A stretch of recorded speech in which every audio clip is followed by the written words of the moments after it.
Good morning, everyone.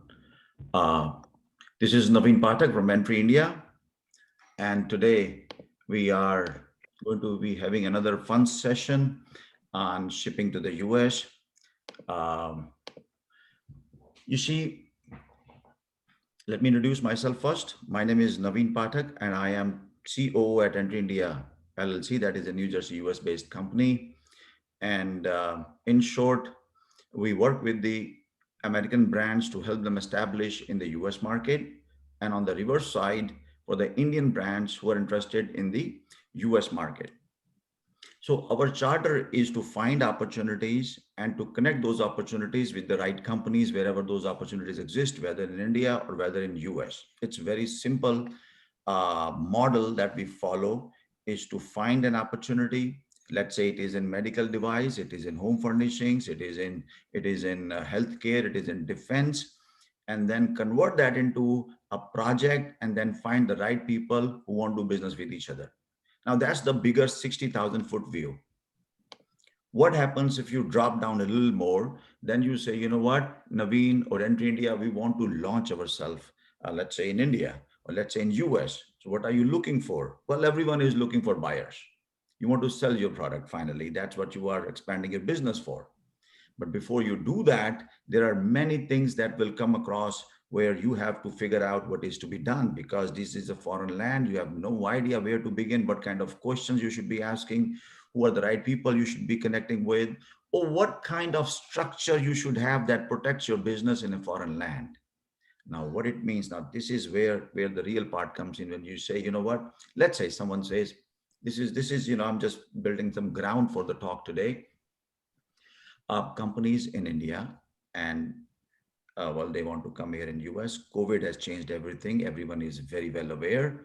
Uh, well, I am pretty sure most of us has here would definitely have ordered milk um, via Amazon or online apps, right? In the COVID time period. So the business is changing big time. I know India is going through a very rough challenge time right now with the COVID. But at the same time, I'm seeing a lot of growth happening. So when I say that the model is changing, what I mean is that e-commerce is coming big time in US and in India, and companies are doing very well. I mean, well, I would not say they're exploiting it, the situation, but they're taking, it is coming into the favor because people don't want to move out, didn't want to move out earlier, and they were ordering online. Now, what's happening in the business side?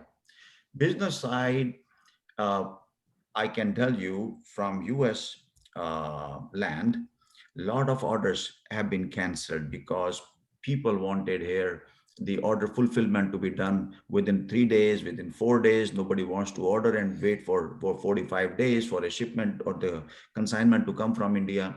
So these models changing. So we noticed in last 1 year how things are shaping up. So what really happened with that? You are a manufacturer and very simple. You say, I want to sell in the US market, very simple. Then you say, what can I do or how do I begin? Well, if you don't want to wait for 45 days of consignment, so you sending consignment, how about you put your consignment right here in a warehouse?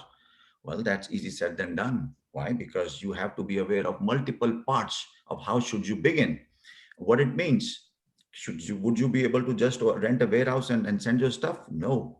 So you have to take certain action. Who's the consignee, right? So who is the one on whose name you are sending the consignment at? So what happened there is, and how Entry India filled up that gap is we are working with Indian brands to form their business setup. What it converts. See, in value chain, you want a warehouse. That is the value chain number one. You say we want to rent a warehouse and do order fulfillment through e-commerce portals like Wayfair, Amazon, Etsy, Groupon, eBay, whatever, you name it. But for now, you say my other part of the value chain is a banking. Now, how would you bank? Well, for banking, commercial banking, you need a company. So in value chain, it is warehousing for banking, and then you have a company formation. So this is the whole structure that End India formed is that we'll help you set up your business with one signature of mine. You can set up your whole business in just maybe 6, 7 hours. You are set up. with your bank account, with your company formation, of course, registration, and of course the warehouse. Now that is also, well, I understand, and the experts here understand, but to a person who is in India, who has never dealt with the US market, may have no idea how should they begin. Now that's where the crux is. What it means that, of course, entering the US market in India, you are in control. You know that an order has come, or you know that you have to have the inventory in the US market. You say, I'm ready to ship. Now, what happens when that consignment reaches the US shore? From there, everything changes. What it means, it is at the customs. What are the port facilities? The customs, the shipping from that custom warehouse to your order fulfillment facility, wherever it is. Now, to cover all those aspects, whatever is required, I know these are, these are big sessions by themselves itself. So what we are going to do is we are going to cover 10 minutes call, you tend to talk by the expert, I mean, and then we will have Q&A session in the end. But I also would want any questions that come across to you, please write them in the chat box, and we will cover those questions in the end, not during this session. So you would have to wait a little, but listen to every expert that we have here. These are all big experts, very solid on the ground, and there is a solid representation from the Port Authority itself. But before I move forward, I would love to, first of all, introduce my panels. And for that, let me first of all introduce Anuj, who's going to be a moderator, and he will be taking on the Q&A session. Anuj is a business head with one of the leading apparel manufacturing companies in India, Chelsea Mill. So he worked from Gurgaon. He has a very solid, extensive experience in export marketing, in international business development, supply chain management, customer retention, product management, and heads the overall apparel operation for the company. He ensures that the operation runs smoothly and business generates profit without any compromise on integrity and value system of the organization. So that's about Anuj, and you will see Anuj shortly. But let me see if Vijay Prakash is there, because he's one of the speakers, but I got a call from him. I don't see him anywhere here. Vijay, you are there? Maybe he could not connect. Vijay, maybe whenever he comes next, I'll introduce him to you, and then he can talk about. Well, Vijay is a zonal general manager for NSIC based out of Delhi. They have a 5 million subscribers to their MSME Mart that is run by the government of India, and they're highly interested in expanding the business to the US market. I'll introduce him to in little bit. But first of all, let's go to our next speaker. I am going to introduce Nicholas Raspanti to you. So Nicholas works in the business development and industry relations division for the port department at the Port Authority of New York and New Jersey. Now, keep this in mind that as a Mid-Atlantic account manager, he covers a territory that includes New Jersey, Pennsylvania, Delaware, Maryland, and Virginia. This is one of the most highly populated region in the northeast side of the US, in the whole US, right? So, well, the primary goal for him is to retain and sustain grow volumes with existing beneficial cargo owners and stakeholders, as well as promote new maritime business opportunities. So his experience will count a lot in this call. So just to begin, I'll have Nicholas, please take on to your side of the game, and the mic is all yours.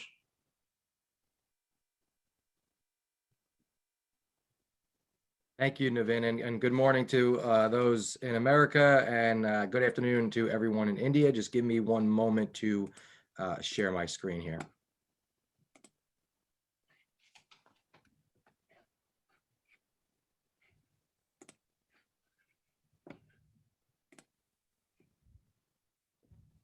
Navin, I need you to enable participant screen sharing, please. Oh, okay. Well, no worries.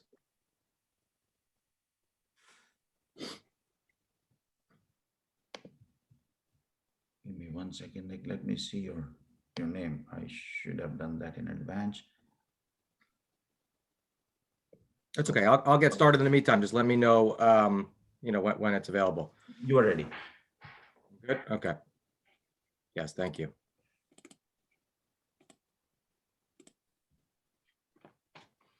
Okay, so, good morning, good afternoon, and Navin and Entry India, thank you again for this opportunity. As Navin mentioned, I work in the business development and industry relations team at the Port Department at the Port Authority of New York and New Jersey. It's always important for us to engage with customers and service providers, or importers, exporters, shippers, to accomplish our three goals in the business development team, which are to promote and market the Port of New York and New Jersey, always work to retain and improve our existing business, and then attract new business. And really, who do we do that with? It's either the owners of the cargo, so your beneficial cargo owners, importers, exporters, or shippers, as well as the entities that help facilitate the movement of that cargo. So whether it be the ocean carriers, freight forwarders and brokers, trade associations, marine terminal operators, freight railroads, trucking companies, warehouses and distribution centers, really everyone throughout the entire supply chain. We work collectively to accomplish those very broad objectives, but obviously there's many things specifically that fall under that. So always appreciate these opportunities to get out in front and talk to folks about the Port of New York and New Jersey. So this slide here, I just want to give a brief facility overview. So important to note, the Port of New York and New Jersey is a landlord port. That means we leased this property that you're looking at here to private operators. So the Port of New York and New Jersey, it's approximately 3,000 acres of maritime waterfront property located throughout the New York Harbor, what you're looking at here. So half of this property is dedicated to our container terminal operations, and I'll talk a little bit more about that. But in addition to containers, which is our primary business, we also have auto facilities, cruise terminals, all types of bulk, liquid, dry, scrap metal, concrete, orange juice, edible oils, really, runs the gamut, as well as additional maritime support services like truck depots, warehouse operations, and then an intermodal express rail system that covers the entire port. So going back to the marine terminal operators, we have 6 marine terminal operators. Again, these are private companies that lease the land from the Port Authority of New York and New Jersey, which is a bi-state government agency between the states of New York and New Jersey. So we have Port Newark Container Terminal here, as well as MAR terminals, APM terminals, GCT New York, GCT Bayonne, as well as Red Hook in Brooklyn, New York. Most of our operations are located in the state of New Jersey, and then GCT New York and Red Hook Container Terminal are located in the state of New York. So I wanted to cover, quickly talking about a really important component of the Port of New York and New Jersey's appeal, and what makes it actually the largest port on the East Coast and 3rd largest in the United States in terms of container volume. There are many factors, but this is certainly a very important one. As Navin mentioned, we are located in a highly concentrated and affluent consumer market.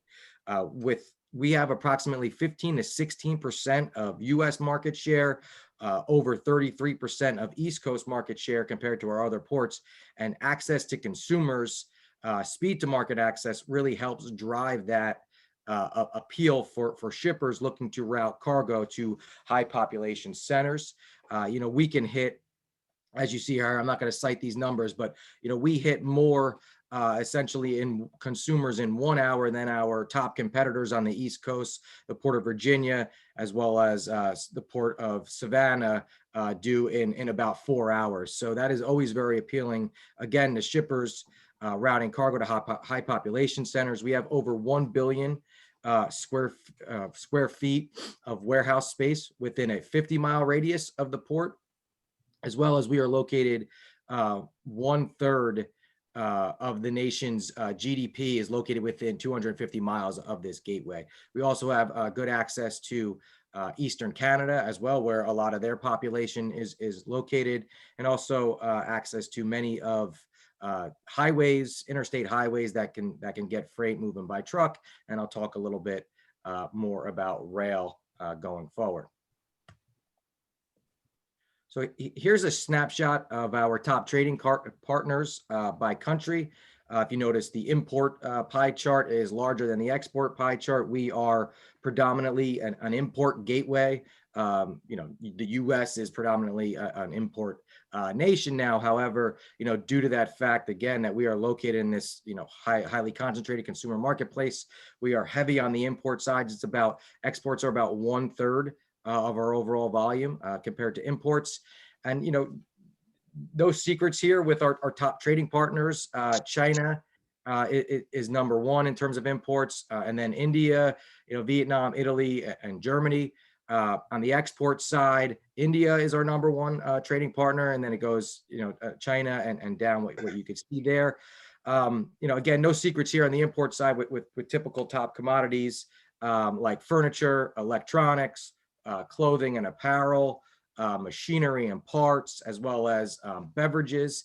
And then on the export side, it's really more of our recycled goods, scrap metal, paper pulp, wood pulp, things of that nature. Also, machinery and parts are important on the export side. Automobiles, actually.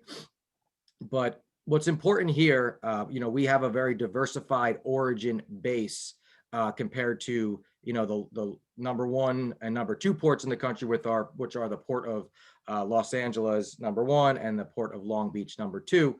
So that gives us many options in terms of origins, whereas we have vessels coming through the Suez Canal, going through the Panama Canal, and we have significant transatlantic trade between the United States and Europe. But very important to note in terms of India, the Port of New York and New Jersey is the largest port, over 30% market share in the country that trades with India, both on the import and export side, and that continues to grow.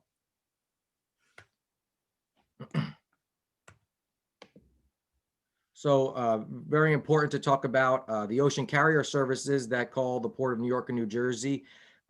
We have services from all the major ocean carriers and the alliances you're looking at here. I can certainly talk about that after if there's any questions what these alliances are. But important to note about the ocean carrier services, as I mentioned, we have many origins that are serviced at the Port of New York, New Jersey with these ocean carriers, but they do call the port over 70% of the time as first port of call. So what that means is they come to this port first, just discharge their freight, and then make their runs down the East Coast to the other ports.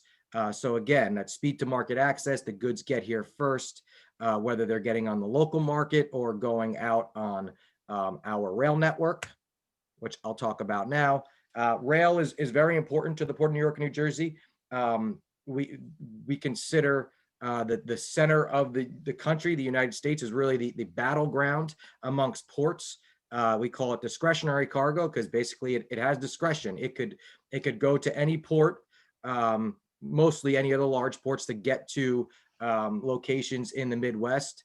Chicago is a major rail hub that's serviced by the Class 1 railroads on the East Coast, which are NS and CSX.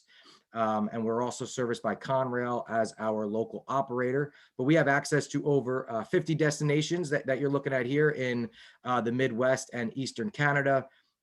We can hit these markets within a day and a half or less in some cases, in normal timeframes, I should say. But we do have a rail lift capacity of 1.5 million lifts, and we did approximately 705,000 rail lifts in 2020, which was a record year. So again, there's a lot of room to grow, and this is very important for the Port of New York and New Jersey, which will keep us competitive. It's very hard for our port competitors to really get access to our local market, as I mentioned earlier.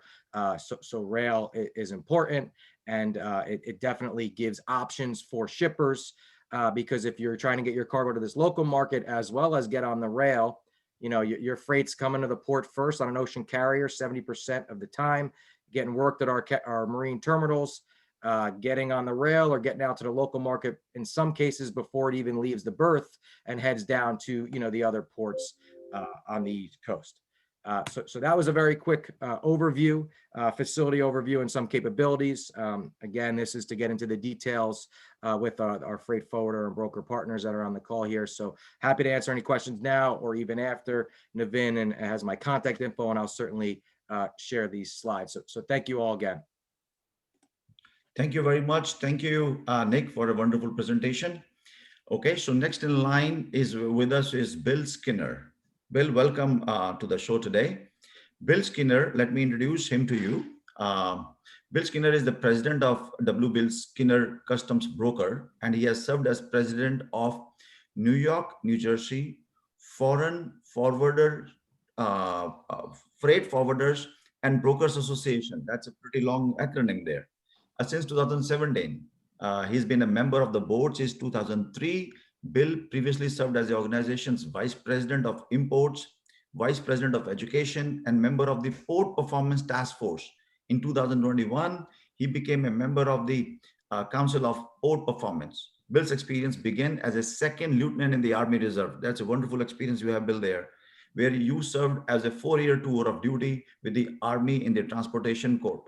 As an executive officer of a stevedoring company and platoon leader of hovercraft light freight company, Bill supervised in LOTS. LOTS stands for Logistics Over the Shore. Operations in Honduras, Honolulu, Virginia, and Turkey. When Bill entered his tour of duty, he started working as a proud SOB. Okay, that's SOB stand for son of a broker, according to William.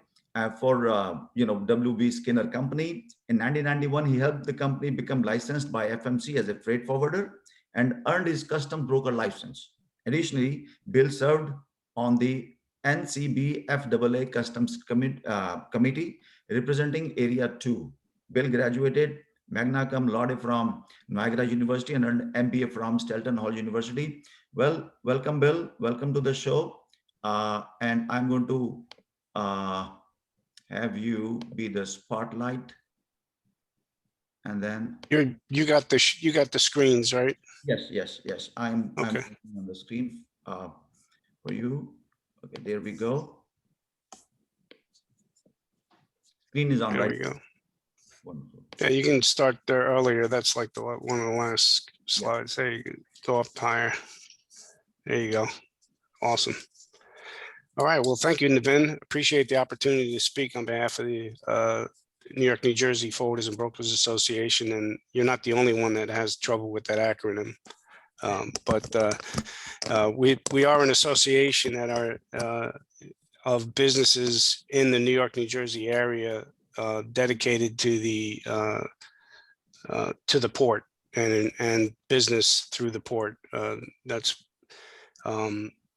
We have over 150 members, and it's mainly our membership consists of freight forwarders, customs brokers, NVOs, and affiliated membership that support the maritime and international transportation. And you mentioned that I'm a son of a broker, which my father started the business over 50 years ago, and I laugh because he built it on the backs of a lot of importers from India, because he would take the double R train up from the Trade Center area and just walk up and down Broadway, and a lot of the Indian wholesalers that were selling brass elephants and garments from India were located in that area. So thank you very much for helping build my business. Appreciate that. But so anyway, that was what I wanted to do was discuss freight forwarding, right? So freight forwarding, right, is you can move on to the next slide, Evan. I just started from scratch, right? Freight forwarding is a high efficiency method of shipping goods from one destination to another by way of various transport carriers, including sea, air, rail, and road. A freight forwarder is the go-between representative who acts as an intermediary between a shipper and the shipper's preferred transportation center service carriers. So basically, we're an in-between facilitator of moving freight. And the knowledge that we gain because we deal with all modes of transportation is a huge benefit to our customers. So it's highly important for you when you set up your operations to find yourself a freight forwarder that knows the market that you're going from and to, and can help facilitate movement of cargo, especially given today's high cost of shipping. Next slide. Now, the basic model of transportation and freight goes with Incoterms. Incoterms are the terms that are used in the transaction. So when you're selling your product to someone in the United States, the terms that you use when you develop your contract will tell everybody in the process who is responsible for what in the transportation of the goods, who's responsible for costs, and who's responsible for the risks. They recently renewed terms and changed them in 2020. These are the Incoterms from 2020: EXWs, EXWorks, CIP, FCA, DAP, DPU, CPT, and DDP are all for any mode of transportation. They can go by rail, sea, air, and then for sea and waterway specifically, you have FAS, CFR, FOB, and CIF, and I'll get into the details on the next slide. You can move on to there we go. Oh, you jump one, there we go. So EXWorks is basically from your door. You're selling your goods to the buyer, and the buyer basically takes responsibility for everything from your door. That's the least, in terms of transportation, that's the least responsibility that the seller has. FCA is free carrier. You have two options with the free carrier. You can you deliver at seller's premises or deliver elsewhere, and the seller is responsible for the export and the buyer is responsible for the import charges. The CPT is carriage paid to. Seller pays for the transportation to the named place, but you don't have the transportation risk. So you're paying for the transportation, but the buyer is assuming the transportation risk. That's an important distinction. CIP, carriage and insurance paid to, is basically the same as carriage paid to with insurance. So the seller will contract for all risks insurance against the buyer's transportation risk. DAP, delivered at place, delivery when the seller places the goods at the buyer's disposal, not unloaded. So the buyer is responsible for the unloading of the cargo. DPU, delivered at place, unloaded. That's the same as DAP, but the seller is responsible for the unloading. DPU is delivered at place, unloaded.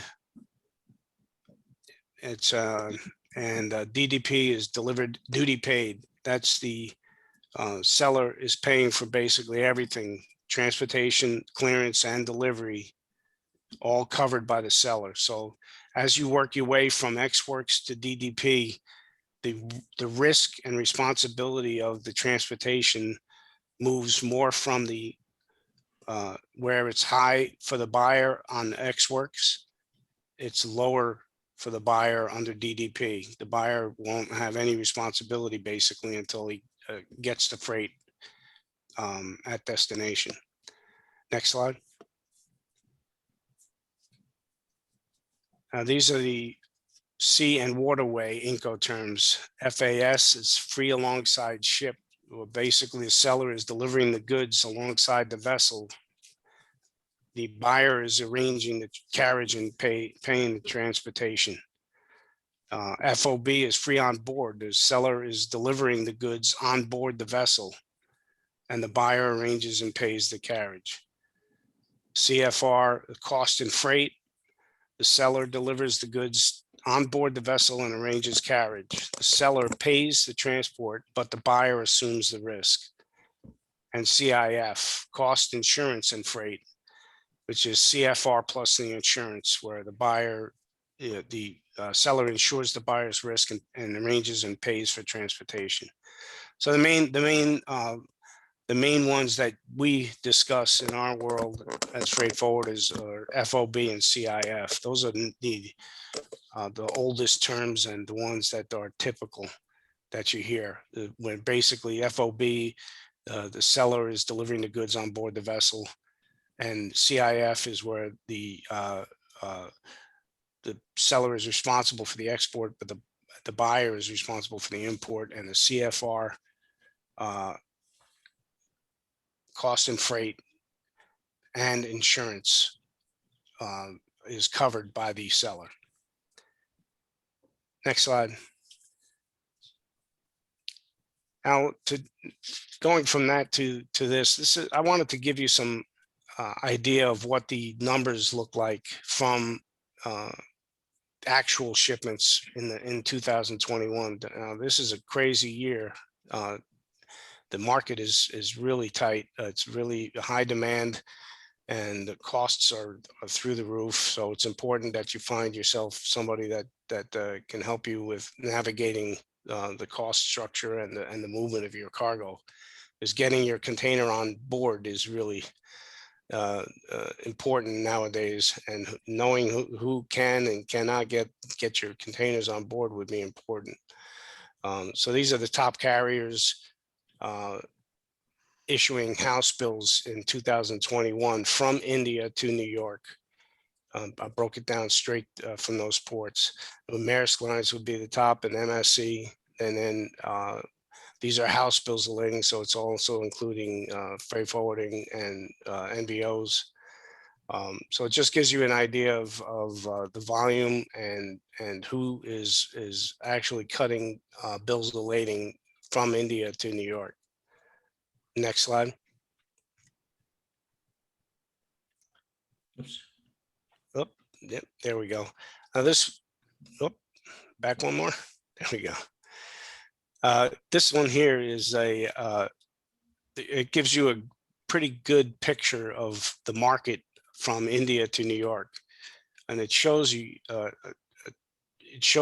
volume that New York and New Jersey have over the rest of the country. You can see the red portion up top. That's the New York numbers on,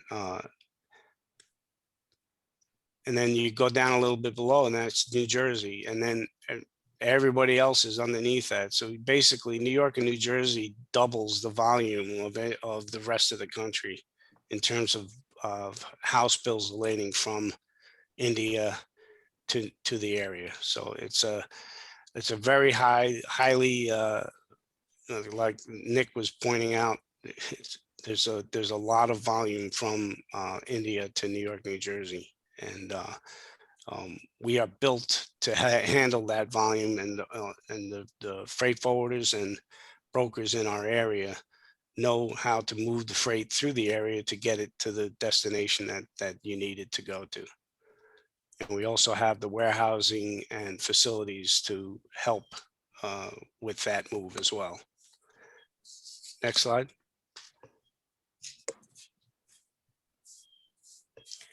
All right, that's my presentation. I hope you got something out of it. If I did not cover something that's on your mind, please feel free to put it into the chat box, and I'll be sure to get you an answer if I don't know it offhand.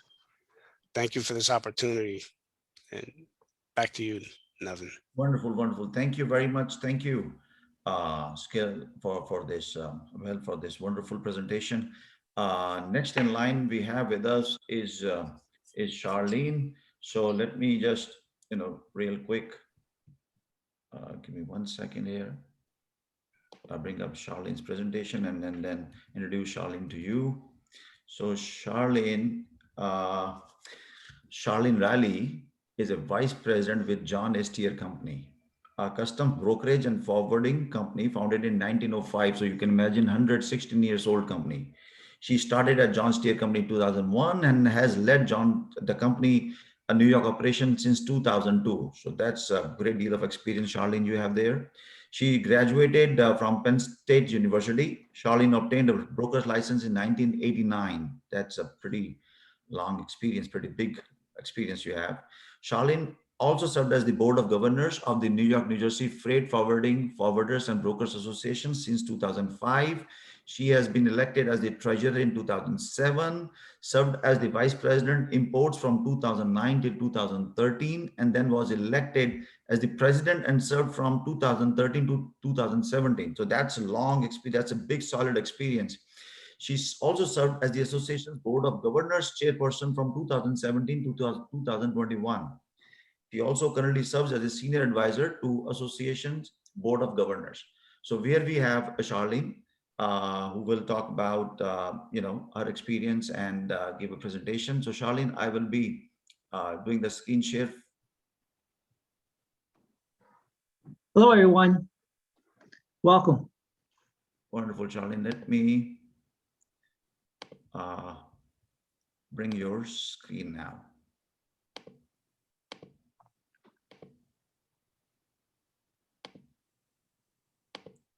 There you go. Thank you. So I'm going to cover bringing imports into the U.S. Just kind of, we're going to move down from the 60,000 level to a real quick fight down about 30,000. So still a high level view of customs clearance in the U.S. We are going to cover, Mr. Silverman is going to cover some of the initial responsibilities that you need to do to be able to bring in product into the U.S. to set up with a customs broker. And one thing you also need to think about is when you are bringing to U.S., what kind of entry are you going to bring in? Because as Naveen said, some people might be thinking about having a fulfillment center in the United States. So you need to make a distinction whether you are going to have a consumption entry versus a bonded warehouse entry. And you could also think about putting your product into what's called a foreign trade zone, which is a unique entry opportunity where it's kind of viewed that it has not yet hit the US soil. So you can put it there and then you pay duties. As with a bonded warehouse, you pay duties when it comes out of the warehouse. So the invoice is important documentation that's required to be able to make entry into the US. This document has where the information required for customs to make entry. So I just highlight some of the real important information, even though you're going to have PO numbers and other information on that document. It's important that the shipper and manufacturers on that document. Besides the name, the address also needs to be on the document, because that information we retrieve from that information, we create what's called a manufacturer ID number for customs. So that is very important that is detailed information. The buyer needs to be on the document because customs needs to know who's going to be receiving the document in the US. Detailed description of the products. This is very important. It is not something simple. For instance, somebody might be sending, if it was wine to the US, they would just put down that the bring in red wine is what's in the container. But for customs purposes, we need to break that down. We need to know the size of the bottles that the wine is in. We need to know the alcohol content that the wine is in. For some wines, you even need to know what variety the wine is. Or for instance, if you bring in a shirt, is it men's, is it women's? Is it unisex? You know, does it have pockets? Does it have embroidery? Does it have the long sleeves? So there's a lot of information that needs to be on the document. What kind of fabric is it made from? The country of origin is very important because some countries have where there's different policies like GSP, where there's a special category that you might be able to have a reduced duty rate. So the country of origin is very important. As Bill discussed, the Incoterms is very important because that dictates how much duty is paid on the invoice. You are able to deduct if it's, for instance, a CIF, you are able to deduct the insurance and freight out of the charges, and you're paying duty on the FOB basis.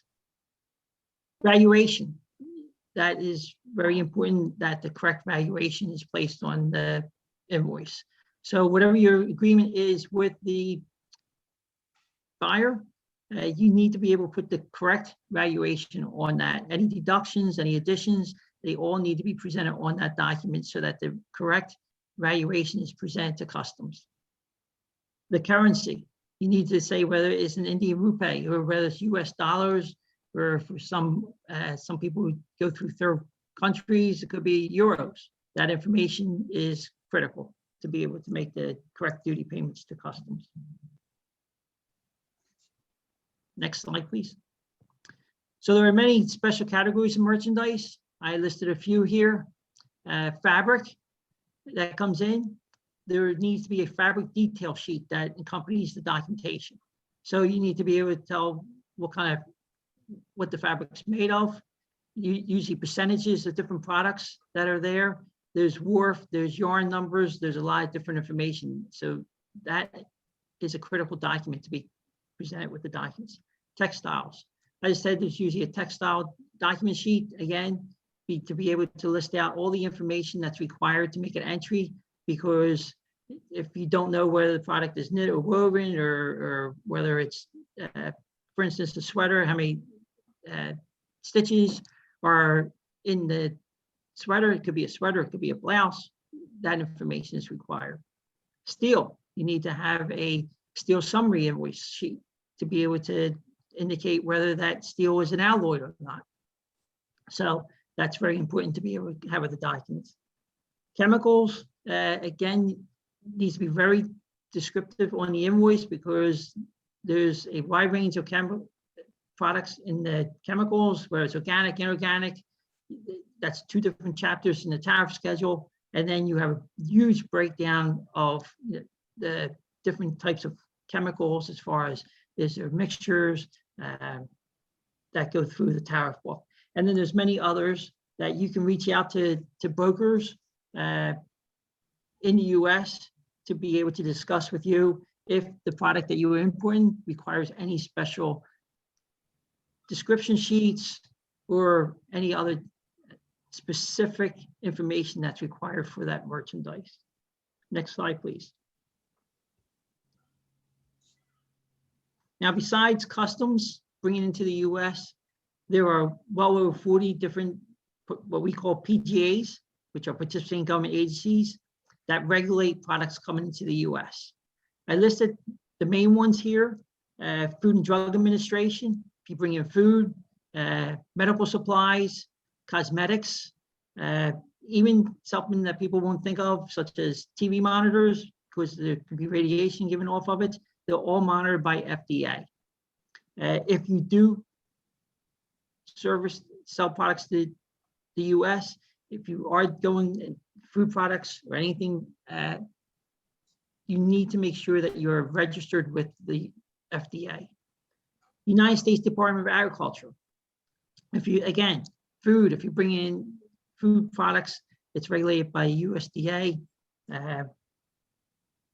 Food Safety and Inspection Services, they are a division of the USDA, but their concern is of meat products and catfish. So that product would need to have, again, special forms. The manufacturer overseas needs to be regulated by FSIS, so that's very important. Environmental Protection Agency, this is for pesticides. You have TSCA statements for chemicals that come in to the US. If it's a car, that's also regulated by EPA. Consumer Safety Product Commission, that has where it's baby goods and toys that have to be sent through their agency. Alcohol, tobacco, and firearms, If there's any type of alcohol or tobacco coming into US, again, it's regulated by this PGA, and there are specific forms. There's excise taxes that are included that have to be reported to these agencies. Fish and Wildlife Service. If you have any products that contain what's under wildlife or even plants that are CITES, even if it's non-CITES, it needs to go through Fish and Wildlife. Their penalties are very severe if a product is brought into the US and it is not reported or the correct documentation is not provided to Fish and Wildlife. And as I said, there's well over 40 additional PGAs. It's too far to mention during this session. So again, it's critical to reach out to a licensed broker in the US. I would advise that you look for someone who is a member of the New York, New Jersey Freight Forwarders Association, bring through New York, because these are the companies that attend meetings, they're at the customs meetings, they're at the broker meetings, so they're well aware of and updated on any current policies coming through the US government. Next slide, please. So the customs clearance process. So initially you have to reach out to a customs broker. Mr. Silverman will tell you some of the items that require power of attorney and bond. After that is set up with the broker, then you need to be able to send the documents to the broker. So depending upon whether originals are required to various government agencies or not, usually they're sent to us first initially by email. There's scanned documents, and then if there's originals required, they are sent to the broker via a overnight carrier. Then the broker works on the documents. He works with customs, any other PGA clearance, to be able to get the necessary clearances to be able to pick up the cargo from the port.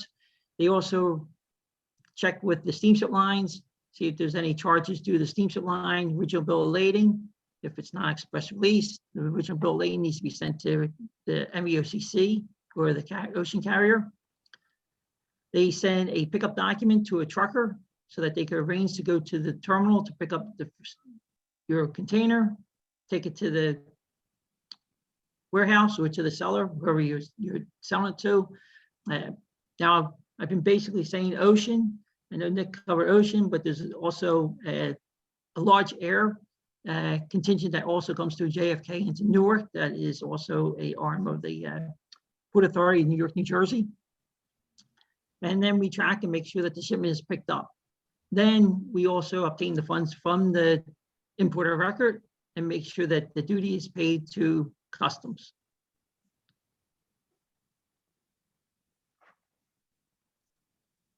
That is my presentation on customs clearance into US. Again, if the first slide had my email, contact information. If you wish to reach out to me and you have questions here, please, we welcome the questions. Yeah, sure, everyone. Well, the contact details are there on the screen. Note it down. Feel free to connect. Right. Okay. Thank you, Charlene. Thank you for this wonderful presentation. And now next in line, we have another expert with us. Robert, I'm bringing you in. And so we have Robert here. Let me go over Robert's profile here, first of all, so that you understand, his experience, his profile. Is going to take me some time, but I'm going to go over it. Okay, Robert, thank you very much for joining in. Welcome to the show once again. So Robert Silverman is a founding partner of the New York-based law firm, short is GDSLK. It is one of the largest law firms specializing in customs law. Please keep in mind, it is customs law and related trade matters. Before entering into the private practice to form the company, Mr. Silverman served as a trial attorney in the customs section of the Civil Division of the U.S. Department of Justice, where he represented U.S. Customs in proceedings before the Court of International Trade, Federal District Courts, and the Court of Appeals for the Federal Circuit. The firm's clients include importers. Now pay attention to this. The firm's clients include importers, exporters, retailers, foreign manufacturers, buying agents, trading companies, trade associations, custom house brokers, and freight and foreign governments. Mr. Silverman and his firm act as customs and trade counsel to some of the largest and most prestigious multinational companies involved in manufacture and distribution of luxury goods, apparel, footwear, electronics, automobiles, and food products. The firm also represents exporters in connection with compliance issues and has an entire group dedicated to anti-dumping and trade matters. Well, so Robert, let's begin from here now. I know there are more things to say, but I will share the profile with everyone as we move along after this event is over. Okay, so Robert, I'm going to do the screen share for your presentation. Uh, there we have.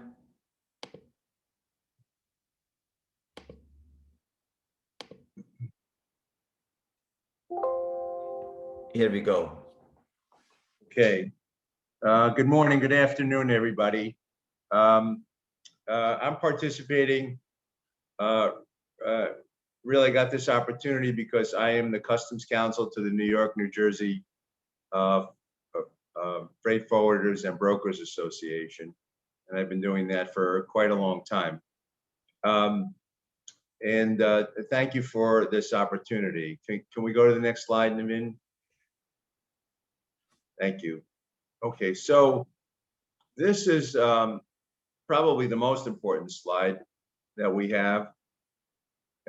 And what it says is, and this is what we do for a lot of our clients, you can structure your product or your transaction to minimize your customs duties. And the important thing is that you need to be transparent with the customs authorities here, or if not, you run into some serious problems. So let me give you just an example. There's an old case, 1911 Supreme Court case here, where a lady was importing a pearl necklace from France, and she realized that the duty rates on pearls were lower than the duty rate on necklaces. So she took apart the necklace, imported it as pearls, and then put it together as a necklace here in the United States. And the Supreme Court said you're able to do that as long as you're upfront and honest with the customs service. So, and that's what we do for a lot of our clients. If they come to us in advance, we help them structure their importations or their transactions to reduce customs duties. Let's go to the next slide, please. Okay. What's important here is that to be an importer in the United States, you do not need to be a U.S. company.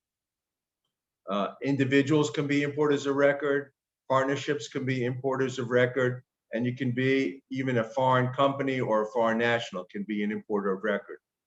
In order to be an importer of record, you need to have a financial interest in the merchandise. You need to get a customs bond, which your customs broker can usually provide for you. You need to have an identity number, which is either an IRS number if you're located here or you create a company here, or if not, your customs broker can get you an ID number from customs. Most people who import goods on a commercial level do it through a customs broker. You can do it on your own, but there's so much headache and so much knowledge required that most people use customs brokers. In order to use a customs broker, you'll need to issue a power of attorney to your customs broker. Next slide, please. So quite some time ago, in order to increase security at the US ports, Customs put a program in place where before you send any merchandise to the United States, you have to do this importer security filing. Usually the customs broker takes care of that for you. Then, as Charlene went through this, you're going to need a commercial invoice and a packing list. You'll need a bill of lading, which is a title document showing who owns the merchandise at the time of entry. Then the customs broker will do a filing and get you a bond. and also customs broker or my firm, or you can try it on your own. That's up to you. Will help you get the clearances you need from all the different participating government agencies. Let's go to the next slide. Okay, everything that's imported into the United States is supposed to be marked with country of origin to let the ultimate consumer know where the goods were made. There's a belief in this country that some consumers may buy goods from one country as opposed to another, or they favor goods from one country as opposed to another.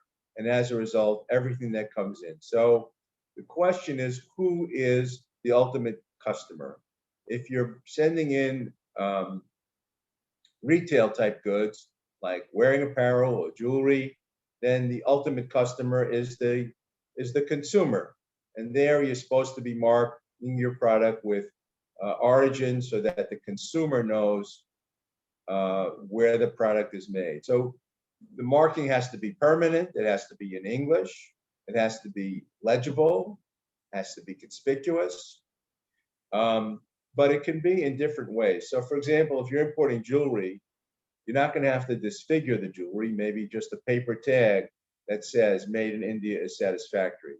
Apparel, you need to have a sewn in label of some type. For metal items, it needs to be stamped on the items. There's different ways to do it depending on the product. If you're importing, let's call it production goods. So let's say you're selling into the United States leather. Then the ultimate consumer then is the person that buys the leather, that makes it into handbags or shoes or whatever. That person needs to know the country of origin. The other issue, and we're seeing a lot of this lately because of the additional duties on goods from China, is the country of origin determination. So if something is grown in a country or produced in that country, that's going to be your country of origin. But sometimes they split the operations. You may take components from China and then take them into India and make them into new products. So if you create a new product in India from components or parts in another country, then India may be the country of origin. You want to make sure that you get this right, because if you have the wrong country of origin marked on your goods, they may not be able to come into the United States. Okay, let's go to the next slide, please. Classification. Most of the modern trading nations, I'm sure including the United States and India and Europe and Russia, let's say almost everybody uses this harmonized tariff schedules. We have our little version of it, harmonized tariff schedules of the United States. But you have the same basic program in India. And there are over 25,000 tariff provisions in the harmonized tariff schedule. What happens is if you import a product, either you or your customs broker or your customs lawyer has to figure out which of these provisions your item is classified. Everything has to go into a provision. And you pick a number. In our country, it's a 10-digit number. The number will describe the product, and it will determine the duty rate. It will let you know whether it's eligible for special duty programs. Charlene mentioned generalized system of preferences, but we have other duty-free programs that are available. It will tell you whether or not it's subject to quotas, which are limits on how much you can import every year. It will tell you whether it's subject to these participating government agencies. Classification is critical. And again, so let's say you have something that's a product, it's classified under provision A and it's 10%, and you look around and you hunt out that I can import parts of a product, excuse me, and it's only the duty rate for that under a different tariff provision is 5%. You then can import the parts and put them together in the United States to save yourself the extra 5% duty. And we do that a lot for our clients. Go to the next slide, please. valuation. So all of the, again, major trading companies, trading partners use the same basic formulas. The one that's used most often is called transaction value. It's the price paid by the buyer to the seller when the goods are sold for export to the US. And under these formulas, we exclude certain items and we include certain items. So if you sell something to the United States, Bill was talking about this, FOB foreign port, that's usually going to be your dutiable value. But if you sell something to the United States, which includes cost, insurance, and freight, then you can back out international insurance and freight charges. But you must know what the actual amounts of those charges are, and you must be able to document them. Not included in the slide, but very important here, is if you're importing into the United States, you need to keep records for 5 years. That's important.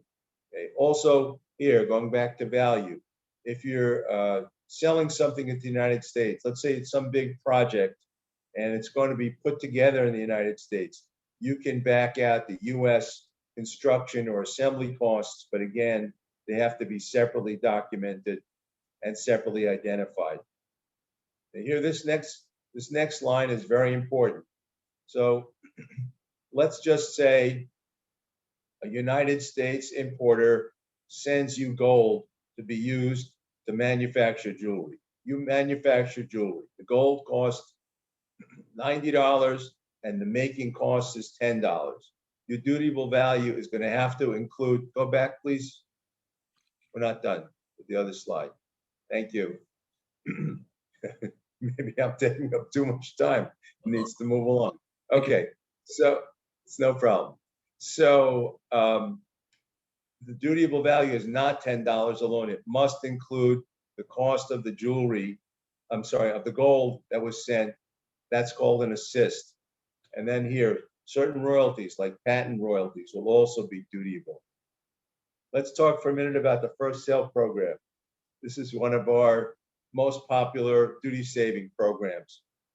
Here, if a factory sells to a trading company at 100 and a trading company sells to the US importer at 120, the dutiable value can be 100 if you set up your documentation properly and you disclose to customs what you're doing. But again, the paperwork has to be perfect and you must keep your paperwork.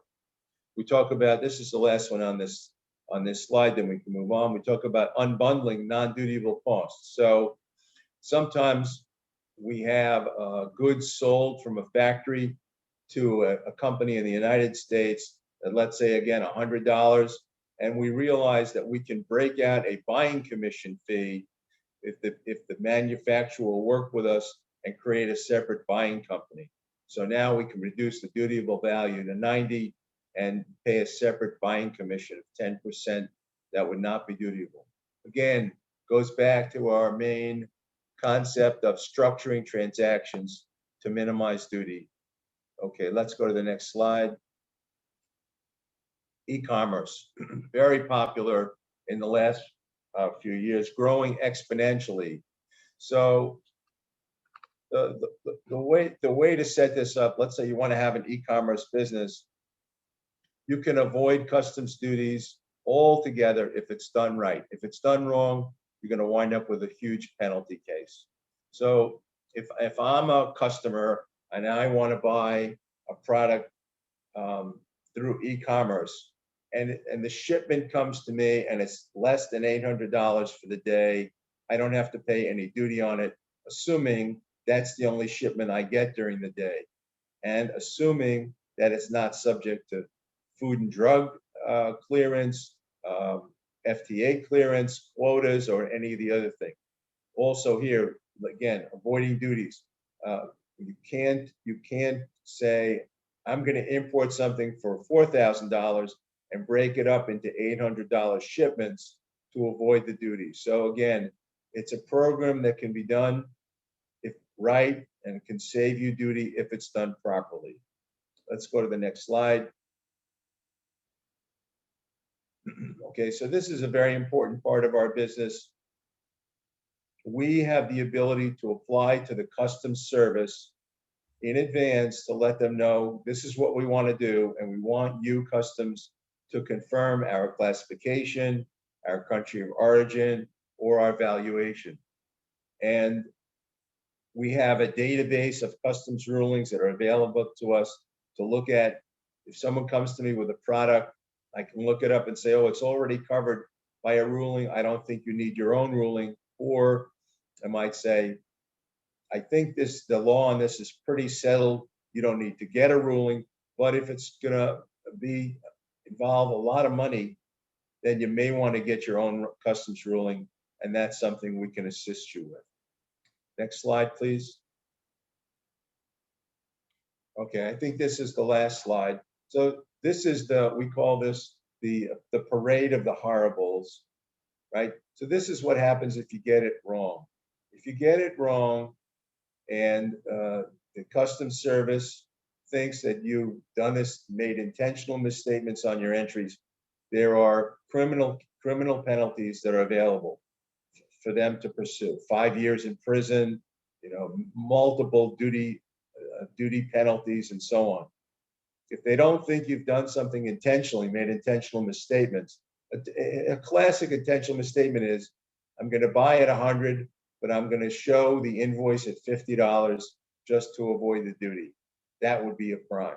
But let's just say you make a mistake, you don't include packing charges, or you don't include assists, and it's either as a result of fraud, gross negligence, or even negligence, Customs can assess a penalty, a civil penalty against you.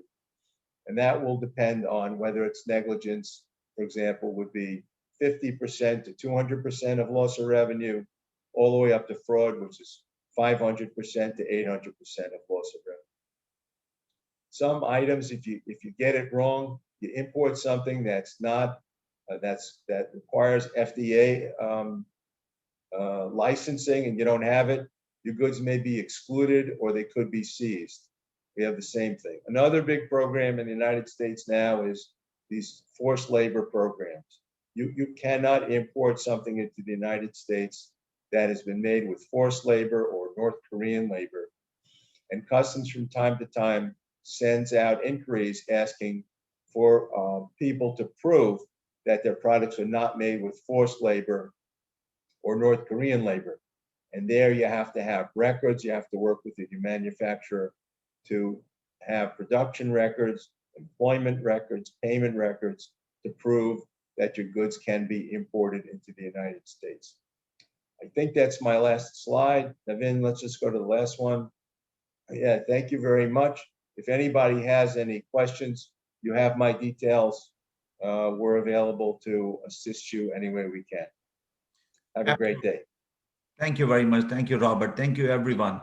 Okay, so, well, feel free to ask any question in the chat box. I know many of you had already sent us the questions when you were registering for the webinar. And now in this case, well, I will have Anuj to come over the show, and he can go over the questions one by one.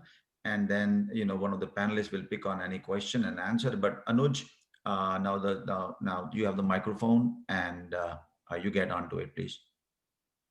Thank you, Naveen, and thank you everyone for a wonderful presentation. It was really enlightening. And I would like to put to all the panelists a few questions that were sent to us in advance, as Naveen said, while they were registering for the event. So here comes the first question, which says, how to enter the US market and sell our product over there. So I don't know who would like to answer that. I think maybe it's a company which is new, who doesn't have much experience about the exports. So I think they would like to know basically what are the kind of documents required for import to the US. I'm pretty sure they would know about the exports, but what would be the list of documents that would be required for this company to register themselves at the port and for an easy custom clearance, so that they don't have any document issues later on? maybe I can ask Bill to answer this. Absolutely. I believe it was part of the presentation from Charlene. Commercial invoice, packing list, bill of lading are the basic documents. And then you would have to go from there. You'd have to go from the type of product and the place where it's coming from. From India, you know, you could have other issues, you know, if it's an agriculture product or FDA, I mean, we can go on and on, but those are the basic documents: a commercial invoice, packing list, and a bill of lading or transportation document. If it's air, it's an airway bill. Okay, Bill, Yeah, so the question, if someone has to export a ship consignment from India, would they have to register with the US Customs for imports? Would they have to take a bond? No. Well, I mean, you'd have to determine who the party is going to be responsible for the import side. So if he's selling to somebody in the USA, then you would go back to those Incoterms. You would determine which party is going to be responsible for which part of the transportation and clearance, and then you would go from there. The person that's shipping to somebody in the US, if somebody contacts this manufacturer and says, "Hey, I want to buy your product," and typically that person will be the importer. If you're just shipping to the USA, generally speaking, and you're not, you're going to be the importer of record, then you would take on all of those responsibilities. Okay, so we have a lot of companies here who would use Entry India's warehousing solution.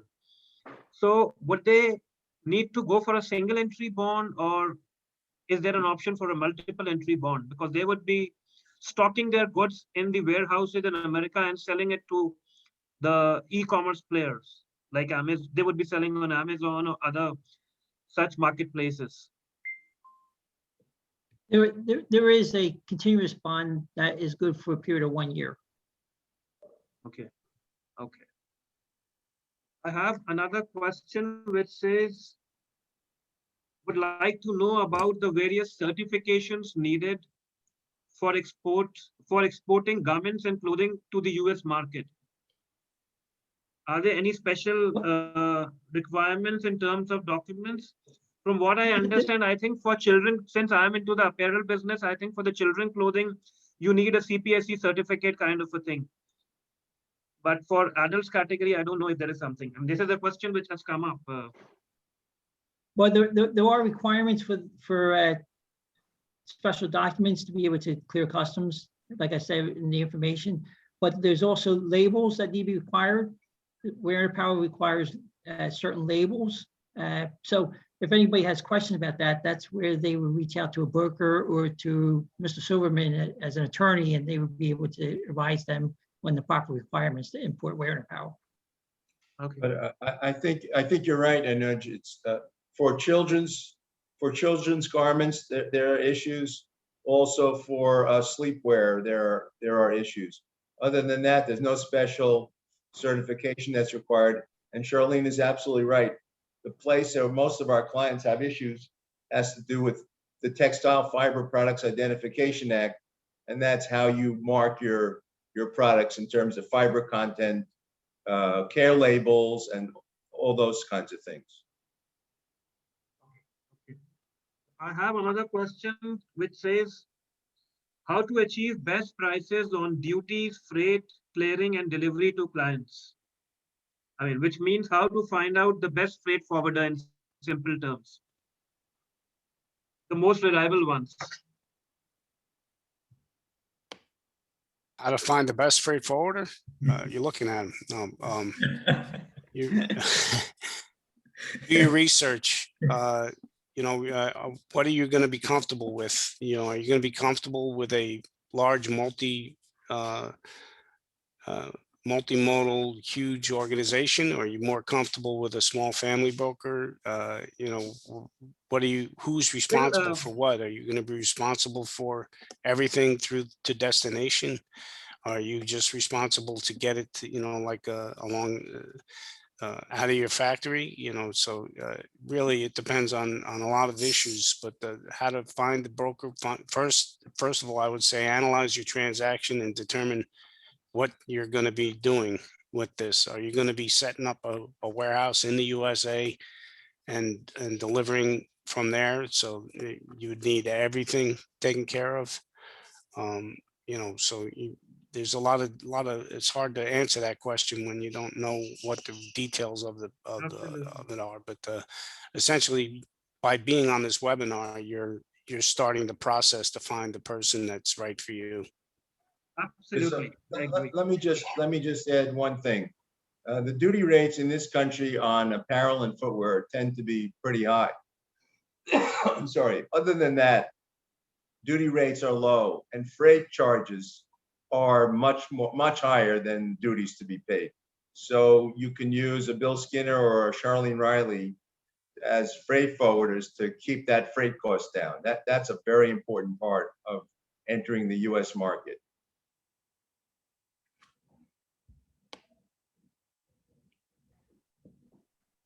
Right. So there's another thing. What's the average time it takes for a consignment to be cleared at New York and New Jersey? How much time does it take to clear a shipment at New York, New Jersey?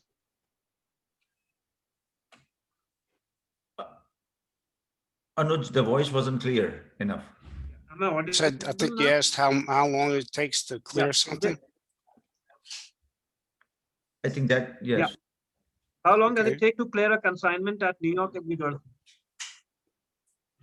Port. I mean, I'm happy to answer that.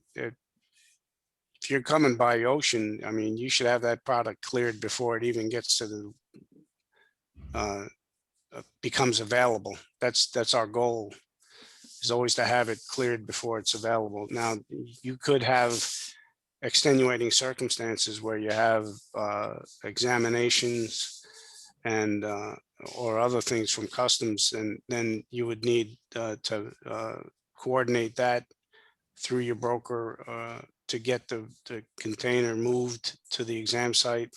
In the New York, New Jersey area, we have a container examination system where the containers move off site of the piers to facilities that are built and approved by U.S. Customs for handling examinations. And so we get them off of the pier and out of the demurrage and detention charges into the facilities that handle the exams and turn them around. And they're pretty good at getting them done within a few days, depending on the timing of there could be times when it's more difficult than other times, but for the most part, the facilities that handle the container examinations in the U.S. in the New York, New Jersey area are very good at moving the freight very quickly.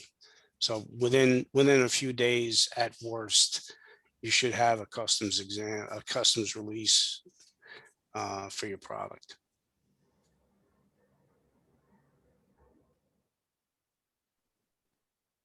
I think Anuj's system is stuck. Anuj? Right. I'm there. Okay. Okay. So the next one is how to sell jewelry in the US market. So I think that's for Naveen to answer. That's not for you. Does jewelry import require any, I'm just taking it up from here. Does jewelry import require any special certification in the US? Maybe Robert can answer this. I'm sorry. Somebody is saying they want to export coffee. Somebody is saying they want to export jewelry. So for coffee, jewelry, such products, are there some special import requirements for entry into the US?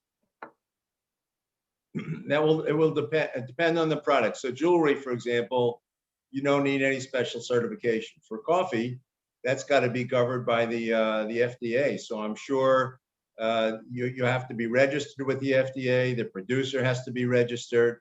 All those things. It'll be a product by product answer. Okay. And then there's another one which says we would like to partner with a company who can deliver our goods and handle everything from the Indian port to door delivery of our clients, which in a way means, I think, LDP, right? Right, Bill? If someone has to do a LDP shipment. So do you have an arrangement where your company picks up the goods at origin and delivers it to the customer in their warehouse? Absolutely. Absolutely, yeah.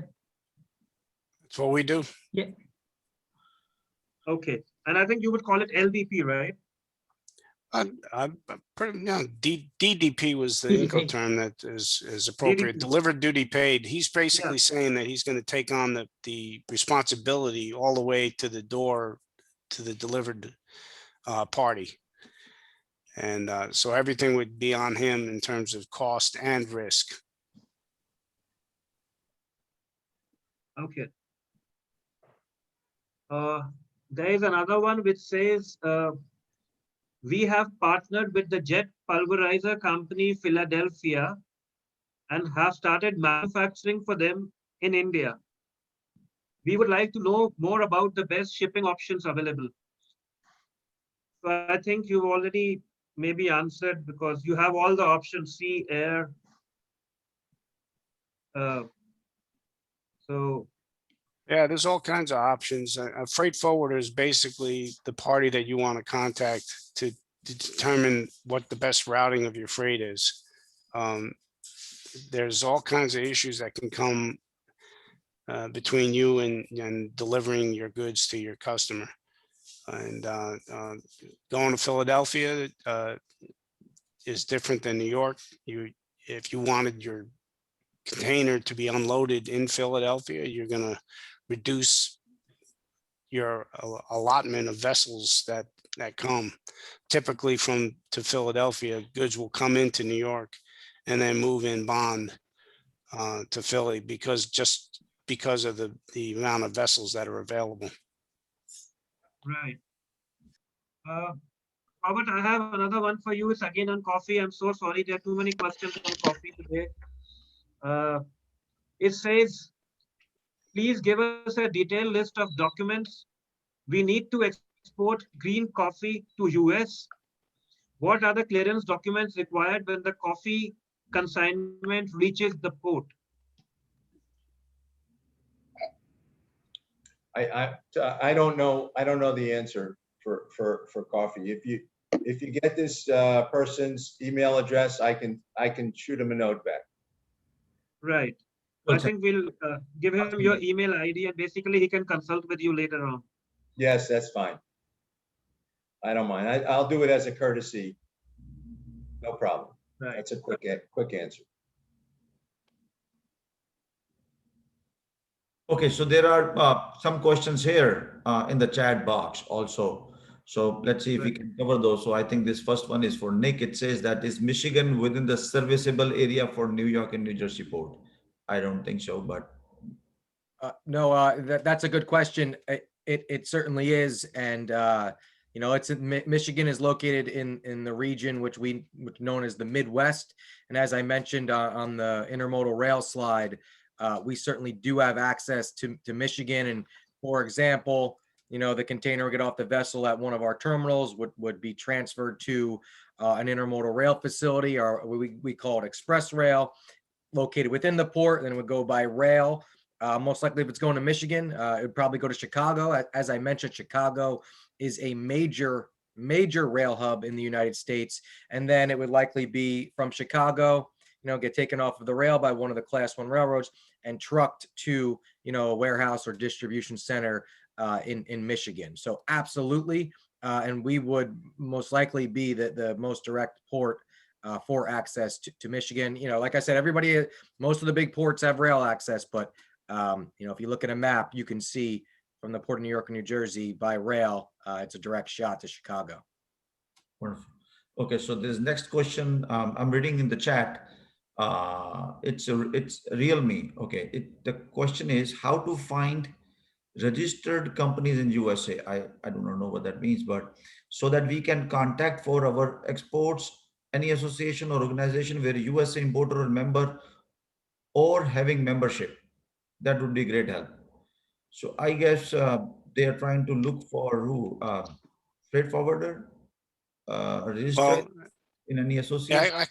I can answer this. I mean, there is part of the data that I received for my slides was produced by a company called Datamine, and they pulled information from the peers, the port information. It's basically a database of all transactions that occur in the maritime industry based on bill of lading information. So a lot of folks that are looking for parties to do transactions with will use that database to draw information on potential clients and customers. And a freight forwarder can help you with that. So if you contact your freight forwarder and tell him, hey, I'm looking to contact parties in the New York area that import from India garments, they can pull out data from that system and find parties that are involved in that category. Okay, well, thank you, Bill. Okay, so next question is from Ravindran, and it says, "Can I have best advice for consignments moved from Basel or Eversport to Michigan?" Nick, I think Nick just answered that. that's the one, right? Okay, so no, I did not know where Basel or Evers is. Yeah, no, that would be the same. Yeah, I just broke down the basic.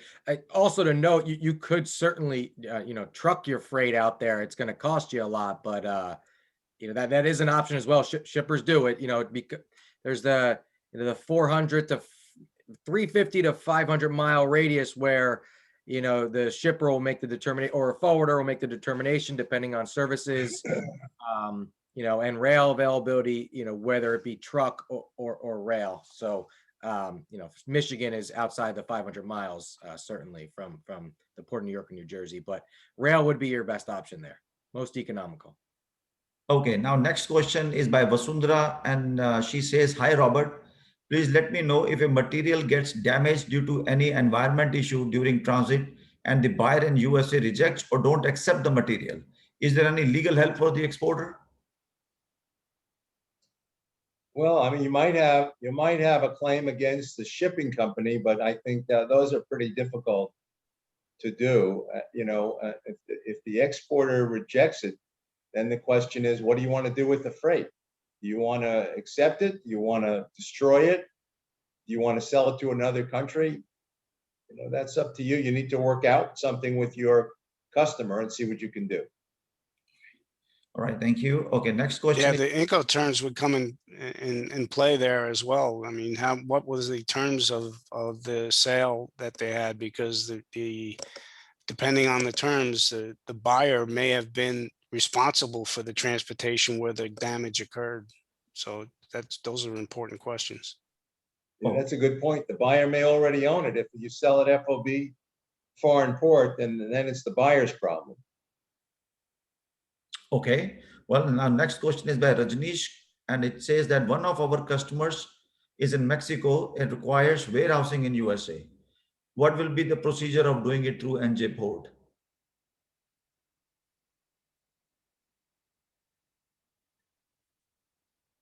I'd say like Bill and Charlene and Bob has said, Okay. work with a broker to set that up.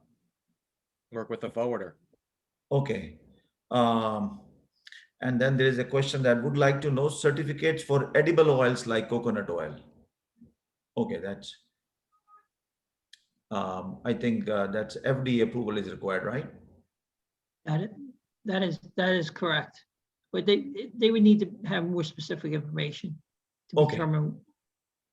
Okay. So, all right. So, a question that is says, what is CPAT? Does every custom broker require it? It's CTPAT. It's a government CTPAT. program. It stands for Customs Trade Partnership Against Terrorism. The customs brokers, most customs brokers, many are members of the CTPAT program.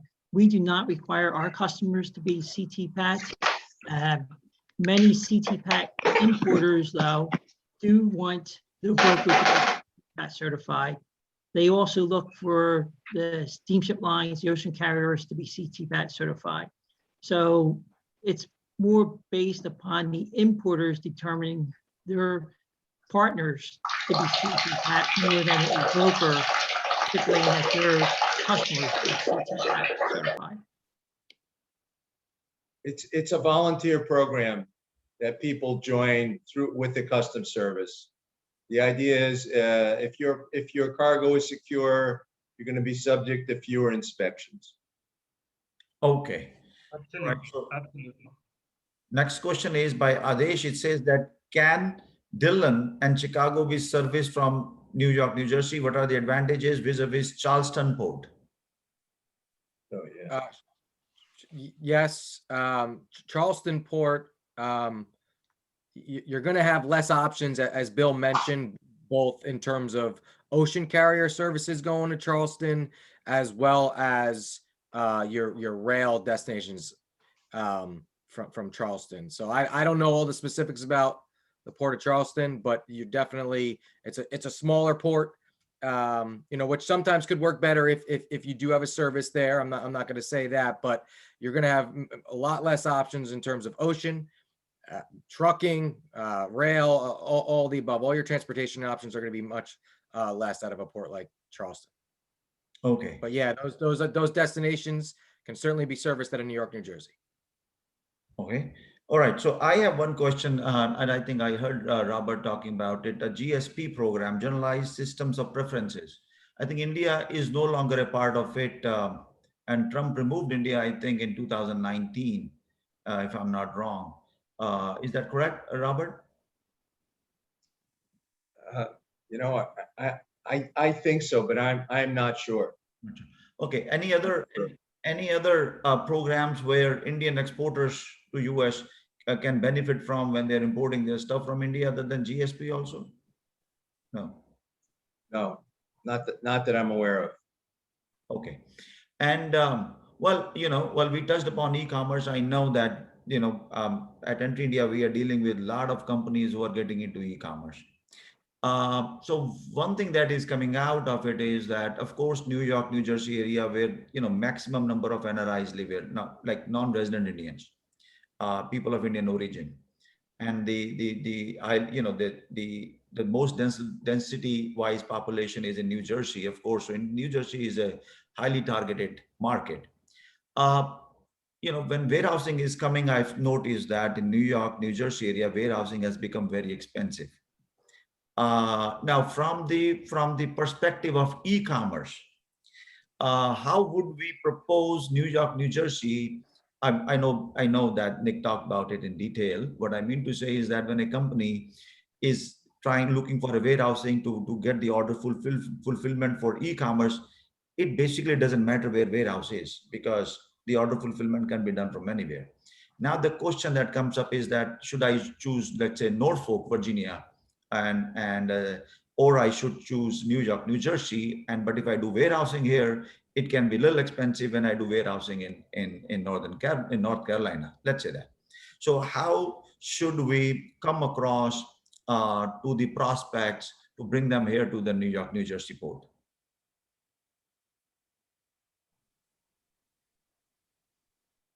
Nick and everyone?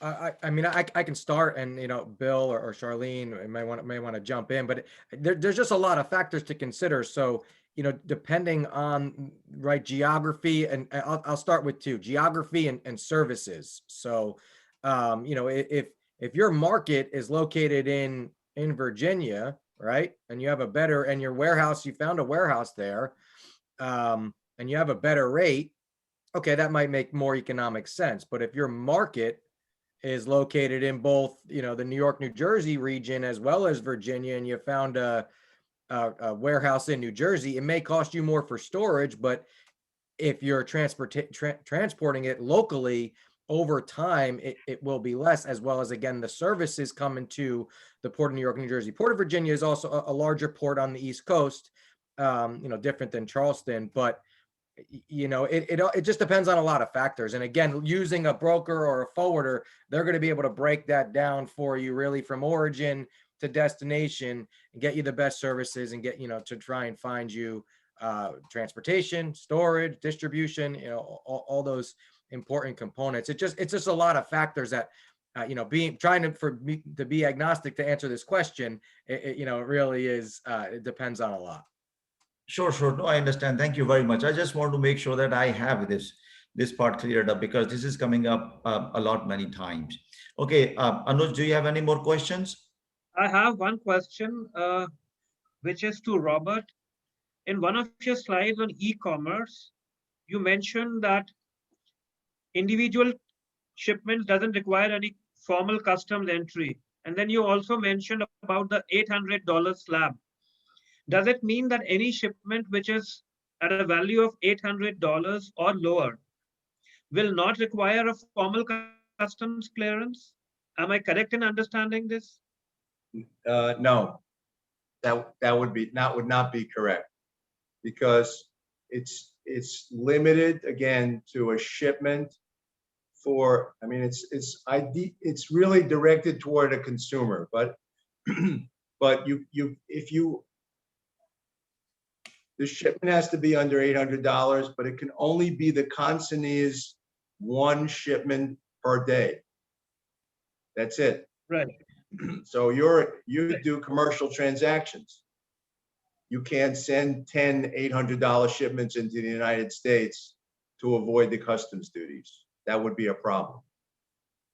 But let's assume it's one shipment to one customer valuing less than $800. If I order garments from Abercrombie and Fitch and they send it to me from India and the shipment is $800, it comes to me as a consumer. There's no formal customs entry that's required, and I don't have to pay any customs duty. That assumes that's my only order that day for me. So it's consumer oriented. Okay. And one last question to you, Robert. What is the duty on man-made fibers? Would you be able to answer, or would you have to check your records? Have to check the tariff schedules. It depends on what you're talking about garments. It depends on what the garment is. Man-made fiber tends to have a higher duty rate than cotton or silk. But there's different duty rates for pants and shorts and shirts, dresses. You need to know what the product is to classify it, and then you get a duty rate. Okay. I don't think we have any more questions. One last question and then we are done for the day. Yes, there's one more question so that, we have covered every aspect of it. If any more, then we won't go over that. We'll just use email as a mechanism for that. So there's a last question on the chat. It says, we have material data sheet, but do we require special certification for eco-friendly chemicals from Geneva? I think Charlene talked about chemicals in her presentation. I did, but I'm not aware of any certificates for eco-friendly chemicals out of Geneva. That would need to be researched further. Okay, and a good eco-friendly chemical I know is water. Just all right. Okay. Well, wonderful. So we are at the end of this wonderful session. I just want to inform everyone that I got a message from Vijay Prakash, one of our panelists. He got into an accident, and Oh, terrible. so yes. So while we were all together, everyone, it would have been great to hear from him as well. He had a big network of people joining in, but I think they are attending him right now. Well, anyways, everyone listening in this call. Well, first of all, you got, these are the experts. Feel free to connect with them, and if it is okay with the presenters, if you share your presentations with me, I'll make sure that everyone gets those presentations and they can connect with you directly. And whatever the requirements are, you can fulfill those requirements. I'll be happy to do that. And at this tail end, I'll say that of course, New York, New Jersey, is the best area. I've been living here for 14 years. Before that, I was in Maryland, Virginia area. That is the competition of Nick. But but I love New York, New Jersey, and a lot of business is happening. But the one thing is that e-commerce is booming. Take advantage. The markets are opening up, and this is a great time to get into business with US. Strategically, US India's relationship is going very strong. Whenever there is a strategy, there is always economic interest that comes into place. When I say strategic, it means I'm bringing in China, I'm bringing in Pakistan, I'm bringing in that part of the world. Now, strategically, when US and India working closer, the economic interest of India and US will increase. So I'm pretty sure that there is a small trade deal is being bugged upon. If that goes through, I tell you guys, there will be a humongous growth in the trade and business, goods and services, both between US and India. The timings are perfect to get into this market in US. Any questions that you have for us, send it to me, or when the presentations are available, you can talk to the experts directly. And one last thing, that to set up your business unit here in the US, of course, I'll be working with all the experts. You connect with me on the portal. There are projects you can talk about what you want to do, who you're looking for in US, and we'll set up your business and connect you with the right service providers as we move along. So thank you very much. Thank you for joining in. And thank you, experts. Thank you, Robert. Thank you, Nick. Thank you, Bill. Thank you, Charlene. Thank you so very much. It was supposedly 1 hour, 10, 15 minutes, but we have, we have kind of crossed we've started the next marathon, I guess. So running 2 marathons in a single day. Well, thank you once again. Thank you for being so patient with me, and have a wonderful day. All right, everyone. Thank you, Navin. Thank you. everybody. Take care, everybody. Bye. Thank you, everybody. Thank you, Bill. Thank you, Robert. Thank you, Charlene. Thank you, Nick. You're welcome. Thank you, Entry India. You're welcome. You're welcome. Thank you.